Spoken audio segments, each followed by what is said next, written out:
Win big with new DRF All Access past performances. With one best-in-class product, you now get all 3 past performance formats. Go to DRF.com and use coupon code 1FREEPP for a free single card today. Thanks so much for joining us here on the Daily Racing Forum YouTube. Make sure to subscribe below so you can get free previews of big stakes races just like this. This means the Jockey Club Oaks Invitational that we'll be talking about this weekend. Me, Gino Buccola, and David Aragona to preview a big race on opening weekend, David, at Belmont at the Big A. And what's nice, with a little bit of a gap in between the end of Saratoga and the start of this meet here, we have some really big fields for some of the opening weekend races. Yeah, and that's certainly the case in this Jockey Club Oaks. 11 runners signed on. It sounds like the field is going to hold together. There are a couple of runners that were cross-entered in the stakes on Friday at Aqueduct, but those runners have already scratched as we record this on Friday morning. So Monga and Mixologist will run in this spot instead, or at least that's the plan. And Gino, there's no standout in this field. You can kind of see that from the morning line that I set, but it's certainly a competitive race to handicap. And one really important factor in this race will be the early pace, because on paper, as we take a look at the Timeform US pace projector, it just doesn't seem like there's much of it, David. It feels like Monga will be the horse out front controlling the pace, and then we'll probably get a tier of a couple other horses right behind. So we see this a lot in New York, where there's not much early speed in these distance turf races, and Monga could very well have every opportunity to slow things down and give a really good account of herself.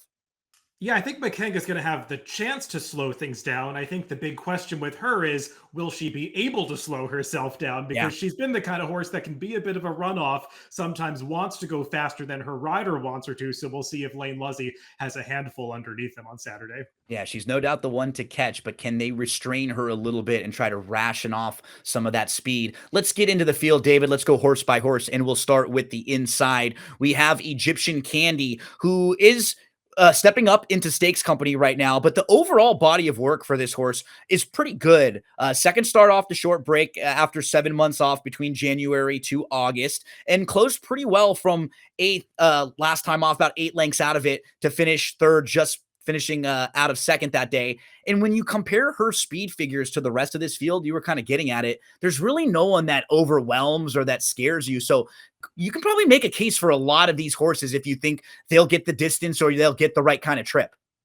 Yeah, the bar just isn't set that high in this race, and it feels like a grade 3 event that is looking for somebody to take that step up, and maybe a lightly raced horse like Egyptian Candy could be that one. She's never won on the turf, but I actually like both of her turf races quite a bit. The running line on debut last year at Keeneland makes it look like she made a move and flattened out, but the replay kind of tells a different story. She did well closing through traffic and was actually finishing really well towards the inside of the eventual winner that day, and she finally got back on turf last time coming off the layoff at Ellis. Kind of felt like it was a prep race. I mean, she's never gone farther than a mile and a 16th, but when you watch her run, she's got this massive stride to her, and that often says to me a horse that's looking for some added ground. And the way that she finishes, she's drawn well inside. I think she's going to get a good trip and finish in this race, and with a slight step forward, I think it puts her right there at a decent price. The number 2, Miss Roberts, comes in from Woodbine.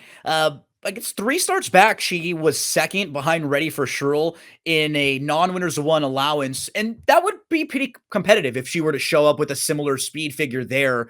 I just think she probably needs to improve a little bit, and I feel like I got to see one from her at this level against just some horses that are a little bit better. But as we've been pointing out, it's not the strongest, most difficult, overwhelming race in the world. So you can understand why some connections would want to take a shot in here.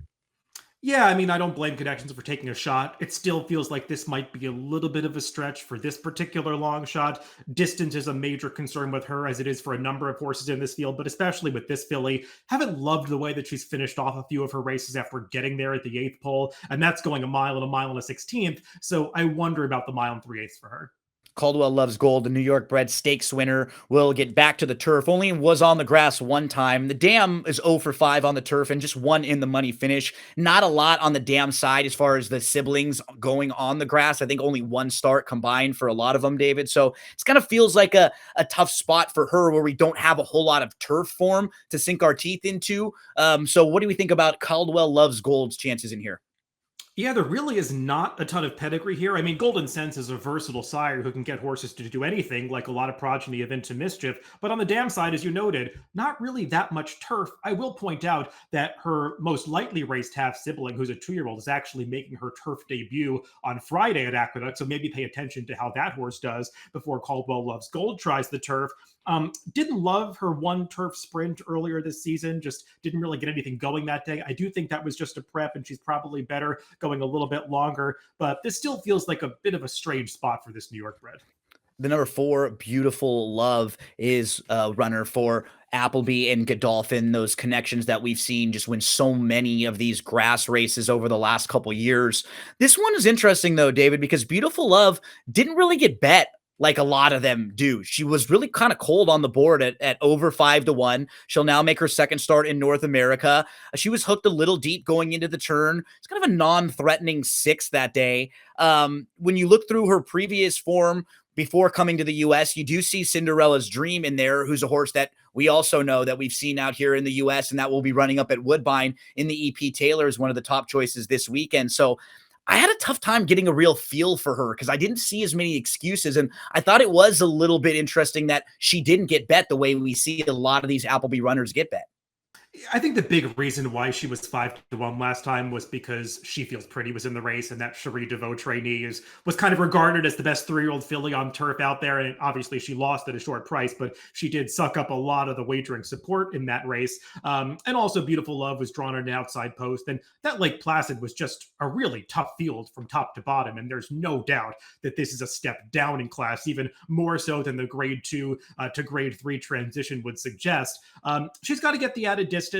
I'm not totally convinced about it. There is some stamina breeding on the bottom side. The dam was a stakes winner going 1 mile and 5/16 over in Europe. So make of that what you will. But it just feels like these Charlie Appleby runners always get bet. I can make a minor excuse for her last time because it did feel like the rail was really the place to be during a time when they had moved the rails down to 0 feet on the inner turf course at Saratoga. And she was wide throughout. Still wanted to see her do a little more running, and at a short price, I'm not totally sold. Just Deny was a runner-up against Allowance Foes last time out. Now steps up into Stakes Company.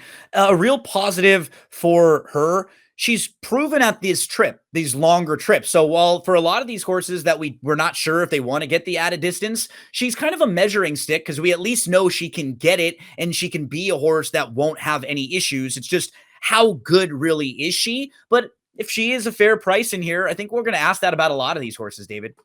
Yeah, I think we could take a look at her most recent replay where she settled for second at the first level allowance condition behind In Time, who was an older runner. And you could see she doesn't really finish off this race, although she had handled the mile and 3/8 distance in the past. She actually broke her maiden going that far, as you noted. So it's not a major question for her. Like you, I wonder a little bit about her overall quality. She has been beaten by some older rivals in the last couple of starts. And while this isn't the toughest graded stakes that we're ever going to encounter, it does feel like she's got to get a little faster. Mon Say Michelle comes in from Ellis.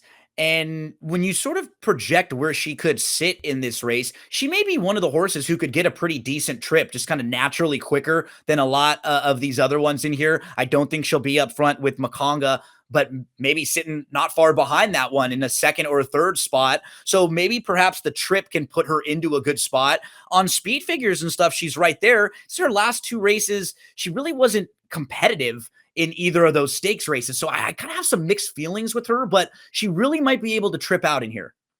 Yeah, I was hoping to see a little more when I pulled up her replays. She's just Same. very one-paced, and Yeah. maybe a one-paced horse is going to be suited by stretching out a little further in distance where turn of foot and speed is less of an emphasis. But still, looking at her pedigree, I'm not totally convinced about the stretch out. She's a half-sister to a horse named Lopia Fernandez, who was a really nice horse for Aidan O'Brien overseas on turf, but that horse was a specialist going 6 furlongs to a mile, didn't want any part of a mile and 3/8. So I wonder if the added ground is really going to help her. I think there are some things to like. She's got competitive speed figures.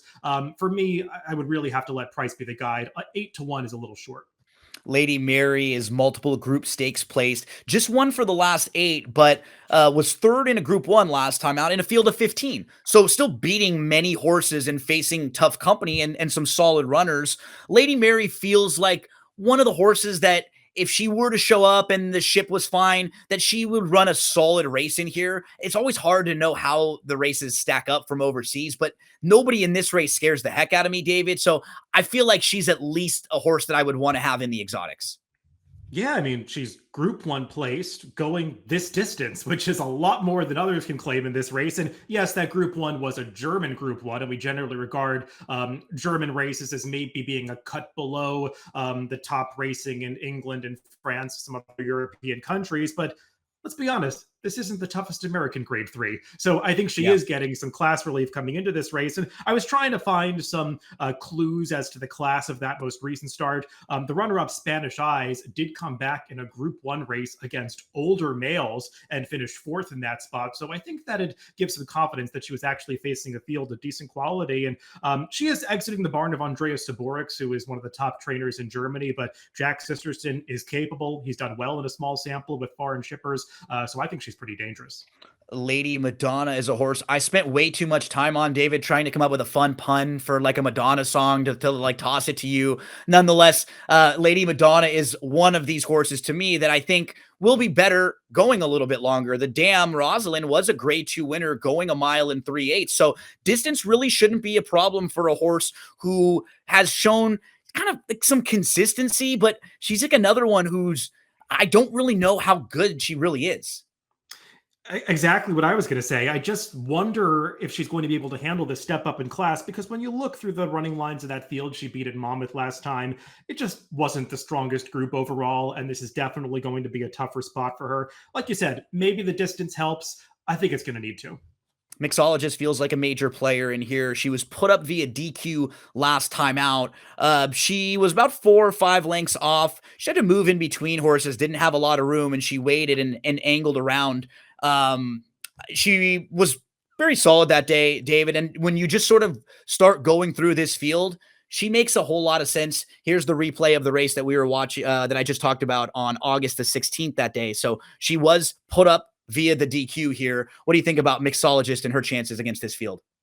Yeah, it was sort of a borderline call to put her first this day. I think you could argue that the horse who crossed the wire first, Vino Rouge, may have run a slightly better when you take the entire trip into account. But Mixologist was wide, and I think she ran a lot better than it looks two back when she rushed up after a slow start. That was a pace that completely fell apart, and that's also been a first level allowance race that has been extremely live, with horses coming back to run well and improve their speed figures across the board. So I think her running lines stack up pretty favorably against this field, even though she's stepping up into stakes for the first time.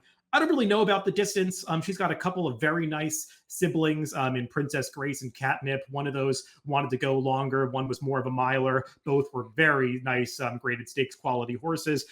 So we'll see if she handles it. She might actually be a fair price going out for Brad Cox, merely because Ruben Silvera's riding, who's not thought of as a graded stakes winning turf jockey, but he's capable of giving a nice ride on the turf. So I think she's a major contender.